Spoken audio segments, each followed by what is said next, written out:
ये है हमारे कायद का घर, जहाँ पर वो बरतानिया में तालीम के दौरान और उसके बाद भी रिहाइश पजीर रहे।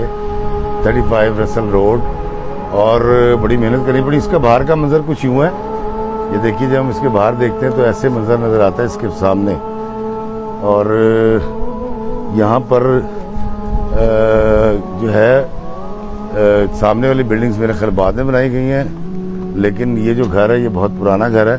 और यहाँ पर ये देखिए, ये है कायद-ए-आज़म मोहम्मद अली जिन्ना का घर, जिसे मैं बड़ी देर से ढूंढ रहा था, काफ़ी पैदल चलना पड़ा। लेकिन दोस्तों ये 35 है और इसके साथ है 35A। और यहाँ पर स्ट्राइक वाले जो हैं उन्होंने लिखा हुआ है कि ये सेल के लिए लगाया गया है। तो ये वाला जो घर है ये 35A ये बिक रहा है। और ये जो नीले रंग का आपको नज़र आ रहा है, इस पर लिखा हुआ है कायद-ए-आज़म मोहम्मद अली जिन्ना